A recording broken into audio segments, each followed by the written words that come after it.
I'm going to share with you some key practices for hair growth that have absolutely nothing to do with your genetics and everything to do with length retention. And this is coming from someone who has also, one, struggled with growing my hair. My hair would grow about here, and then it felt like it would just stop growing, right? Like your hair doesn't just stop growing at a certain length, but it felt like it did, and I was never able to achieve that bra strap length, tailbone length. And then when I turned 48 was when I finally achieved butt length hair. I have over 15 years experience in the natural hair care world. I make my own hair care products, as well as from conversations that I've had with other hairstylists, hair gurus, and also I do a ton of research because I love hair.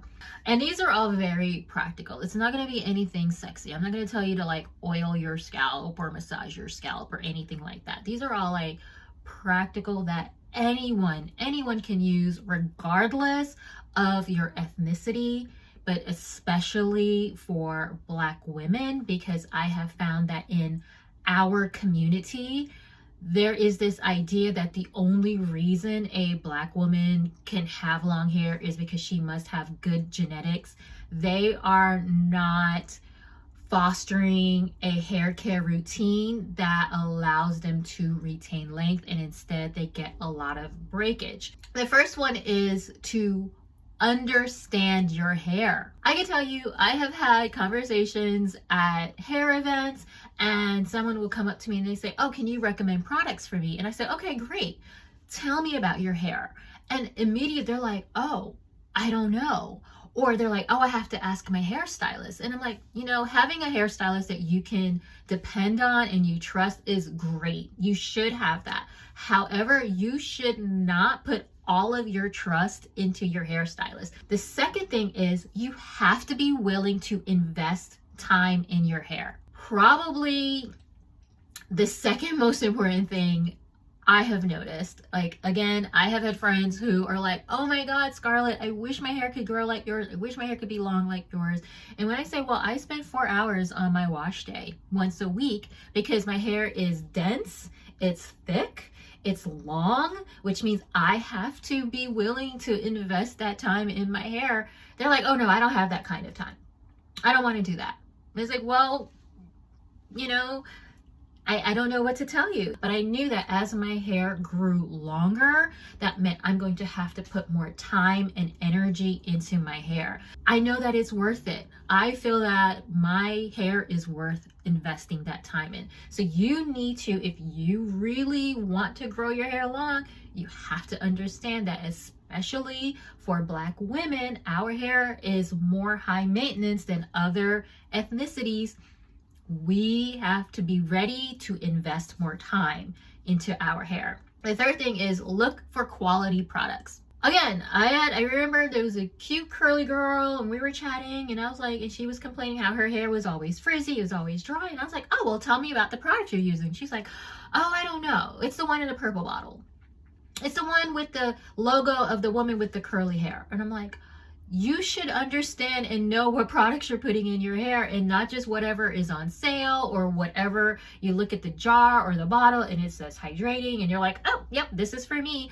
Like, we need to spend a little bit more time into paying attention and understanding the products that we're using, so that way you'll know whether or not to buy it again. When I say look for quality products, obviously I'm going to say Wonder Curl is a quality product. It's a product that I use almost exclusively on my own hair from the time it was a pixie to today, and I know that it works and my hair never got used to the product.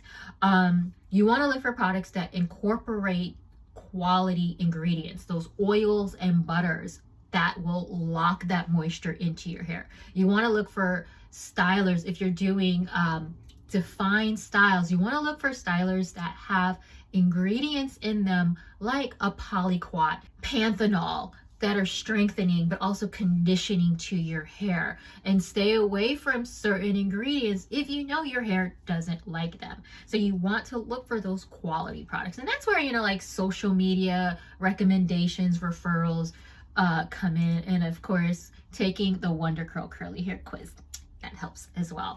The fourth thing is build a solid foundation for your routine. So you understand your hair, you're willing to invest in your hair, you've got those quality products. Now it's time to build that foundation. Make sure that you are consistent with your hair. When your hair starts to feel dry, it's time to wash it. Start building that foundation of your hair and stay consistent. Be committed to being consistent with your hair. And of course, you have to have that patience for hair growth, because it's not going to happen overnight. And the final thing is listen to the experts, not the YouTube self-proclaimed gurus. When I say listen to the experts, I'm talking about like those stylists that have many years of experience. I'm talking about the scientific experts. I'm talking about people who have been in the industry for many years and have a track record of helping their clients or their customers achieve their best hair days. That's who I am talking about, because we've come to a place where there is a lot of misinformation, there is a lot of disinformation. You might see a YouTuber or an influencer who has long, gorgeous hair, and they're giving you those tips that they did to grow their hair long. And like, I see it all the time. And then you find other people who will tell you the complete opposite. I'm that person that tells you the complete opposite, only because I have seen people or influencers telling you that you should be deep conditioning weekly. And I'm like, you don't need to deep condition weekly. That's me. I'm that person telling you, you don't need to deep condition weekly. There are people who are telling you that you should be moisturizing your hair daily. And then I'm that person that's saying, no, you should not be moisturizing daily. This is just a short list. Obviously, this video could go on so much longer, but I wanted to give you, I guess, 5 key practices to help you to start growing your longest hair. So it has nothing to do with your genetics and everything to do with those practices that you are putting into place that will allow your hair to achieve its optimal hair growth potential.